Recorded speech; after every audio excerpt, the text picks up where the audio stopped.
If you get yo, what's up, guys? What is going on? Welcome back. Hope y'all are doing well. Manchester United versus Arsenal. A little bit disappointed, but not completely shocked. I didn't expect because Crystal Palace ended up ripping Manchester United a whole new one that Arsenal was gonna destroy Manchester United with a 5-6-0. No, but yeah, I am disappointed because they had a lot of opportunities, or there was a lot of attacking going on from Manchester United, and very few clear chances for them to actually score. Very few. The only one I think that comes to mind is the Rasmus Højlund, the steal or intervention from McTominay. Great job, and then the slip up. I mean, you gotta hit it. You gotta hit it at least. No, you have to score that. Like, honestly, from that distance, you have to score that, and he ends up slipping. After that, there was very little. There was a lot of football. There was a lot of decent to good plays from both teams, but not many clear chances. And it was somewhat slow going by Arsenal standards, at least. There wasn't that high pressure. I don't know if it's due to the season coming to an end, or just mentally exhausted, or just kind of, in a way undermining this team that you're playing against. Manchester United is not having the best of season, and you know that. And I'm not saying you're disrespecting the opponent, or you don't really care, because I know they want to end up, not losing any single game, even if, Manchester City ends up winning all of their games and they end up being champions. You still don't want to lose any of your games, but just seemed like they were a bit slower than usual. That's it. Odegaard wasn't as prominent as he usually is. Rice as well. There was a good shot from him, a really good save from Onana. There was that little slip up. I think he was passing it to Saliba, and thankfully Raya kind of slid, but he was able to clear it out. But afterwards, he didn't get the ball much. He wasn't able to do much when he got the ball, and that was, I'm gonna say, in part due to Amrabat and McTominay being in that middle. So not the usual Arsenal that we usually get. But again, decent game by Arsenal. Havertz looks like he's kind of finding his ground in terms of not being a great player for Arsenal, or this amazing addition to Arsenal. I at least I don't see it. I don't believe it.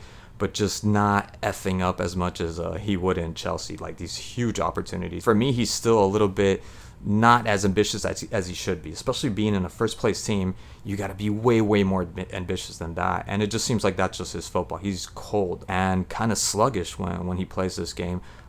Just not expecting things that he should be expecting, especially if he's playing at this level. He's been playing at this level for so many years. He's been playing in the EPL for so many years, and he's just somewhat too nonchalant and uncaring. I did like Martinelli coming in for this guy Trossard, the goal scorer, and he injected a little bit more of dynamism and flair, you might say, to the game. Almost got a breakaway towards the end. Would have ended up being all completely by himself against the goalkeeper, and I think he would have, especially fresh legs and coming in when everybody was already tired, I think he would have easily have beaten Onana, and had a shot against Onana too, and really good reflexes from Onana. Yeah, there was something there when he came in.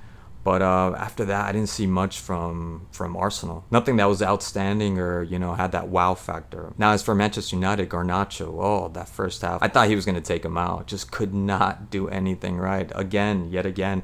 At least, hey, he drives it down the line, and tries to get the center. Those centers weren't the best. Where were they headed? There were some opportunities, obviously, with when he linked up with Ahmad, and he had that shot that ended up being a corner. But, again, just decent enough, I guess, especially for this team that's Manchester United.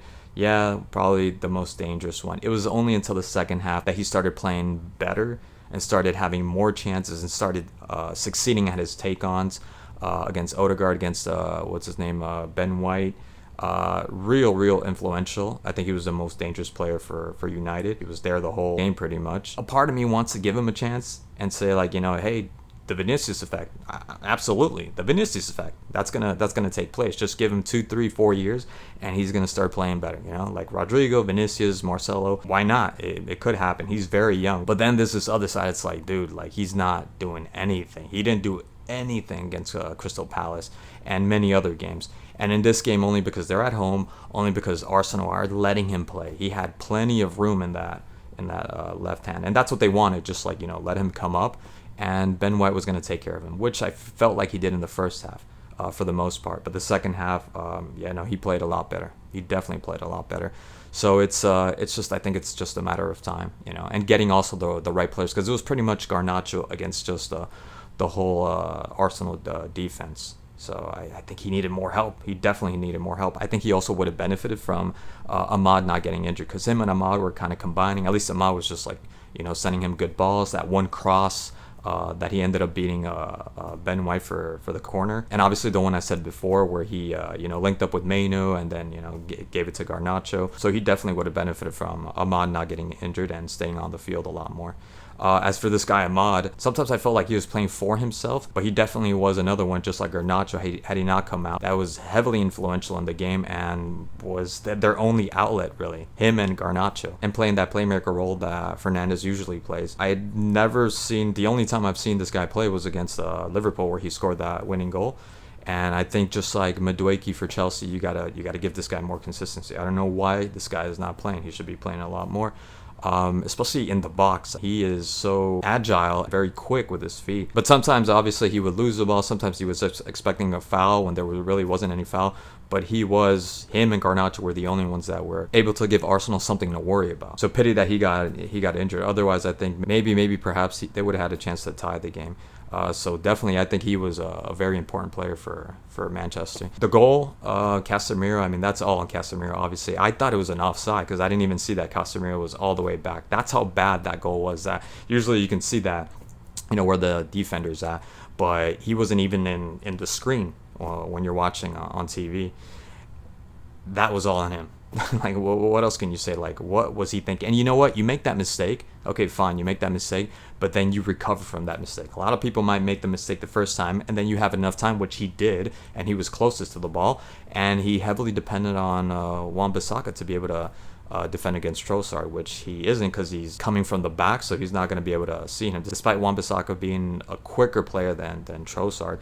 But his heart's not in the game. That's what it is. For me, Casemiro, it's nothing to do with not knowing any better. He's just not mentally there anymore. Either because he doesn't like playing in that position, because he's not used to playing that position, or he's in a team where he knows, hey, I used to play in a better team, and now I'm in this BS team where we're breaking records, but not the good kind of records.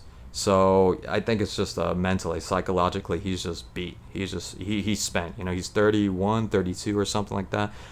Maybe also physically he's feeling that, competitively at least. That's when you start feeling, just different, a little bit more tired sometimes. But I don't think it's just that. I think it's the fact that he's just not happy because either he's playing in this team and this team's doing not as good as his previous team that was just winning everything, and it was all Sundays and sprinkles and endless happy days, or he's in that position that he doesn't want to play. So not the best of performances from either team. And it remains to be seen what happens with the City versus Tottenham game. Hopefully Tottenham, and as I'm saying that, I doubt that's going to happen. They can slow down City today. So yeah, I'm gonna go watch that right now. As a matter of fact, as always, thank you so much, guys, for watching, and I'll see you guys in the next one. Peace.